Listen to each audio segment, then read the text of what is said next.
జై శ్రీరామ్. 22వ తారీఖు సాయంకాలం మన కాలనీ నుంచి వందనపురి కాలనీ వరకు జరగబోయే నగర సంకీర్తన. ప్రతి ఆలయం నుండి స్వామివారి నామాన్ని నగర సంకీర్తనగా చేసుకుంటూ మన దగ్గరలో ఉన్నటువంటి వందనపురి కాలనీలో ఉన్నటువంటి రామాలయం వరకు కూడా ప్రతి ఒక్కరం కూడా చేయి కలిపి నామాన్ని సంకీర్తనగా ప్రతి ఒక్కరం కూడా కలుసుకుని నామాన్ని జపించుకుంటూ మన కాలనీ నుండి బయలుదేరి అంటే పటేల్గూడ BHL మెట్రో కాలనీ నుండి బయలుదేరి వందనపురి వరకు కూడా పిల్లలు పెద్దవాళ్లు కులమతమైన భేదాలు లేకుండా ప్రతి ఒక్కరూ ఈ యొక్క నగర సంకీర్తనలో పాల్గొనాలి అనేది ఎన్నో తరబడి ఎదురు చూస్తున్న తరుణం గత 2 సంవత్సరాల క్రితం అయోధ్య నగరంలో శ్రీరాముల వారి ప్రాణప్రతిష్ఠ మహోత్సవం జరిగింది.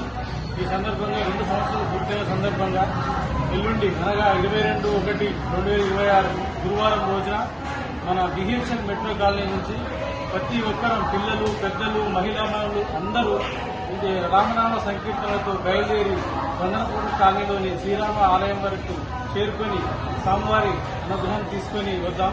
ప్రతి ఒక్కరూ ఈ మన హిందూ ధర్మం పాటించి ప్రతి ఒక్కరూ కూడా ఈ కార్యక్రమంలో పాల్గొని విజయవంతం చేయాలని కోరుకుంటున్నాం. శ్రీరామ ప్రాణ ప్రతిష్ఠ జరుపుకొని 2 సంవత్సరాలు పూర్తి చేసుకున్నాం. ఈ యొక్క మహానానంద సందర్భాన్ని పురస్కరించుకొని గురువారం తేదీ 22/1/2026 మన పంచముఖ ఆంజనేయ స్వామి దేవాలయం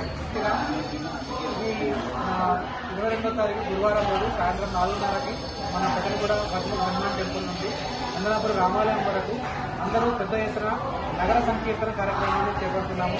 దీనికి మాతృమూర్తులు పెద్దలు పిల్లలు ఎవరైనా అందరూ పాల్గొనాలి. అలాగే 22 తేదీ ప్రారంభంగా మన పంచముఖ హనుమాన్ దేవాలయం బయలుదేరుతుంది. అక్కడి నుంచి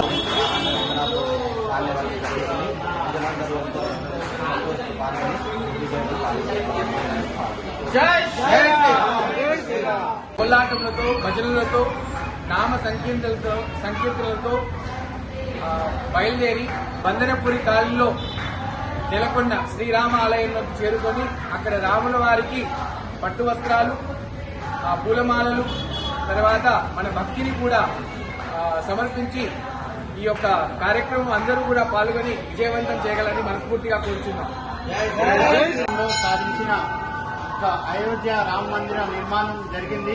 ప్రాణ ప్రతిష్ఠ జరిగి ఎల్లుండికి సరిగ్గా 2 సంవత్సరాలు పూర్తి అవుతున్న సందర్భంగా మన పటేల్గూడ అలాగే మన BHL మెట్రో ఇంట్లో పరివాహక మన కాలనీ వాసులందరం కూడా ఇక్కడ మన హనుమాన్ టెంపుల్ నుంచి 4:30కు సరిగ్గా బయలుదేరి శ్రీరామ సంకీర్తన చేసుకుంటూ భజనతో చేసుకుంటూ మనం వందనపురి కాలనీకి చేరుకుంటాం. అక్కడ స్వామివారికి అనుగ్రహం తీసుకొని మన కాలనీవాసులందరం కూడా సుఖ సంతోషాలతో వర్ధిల్లాలని కోరు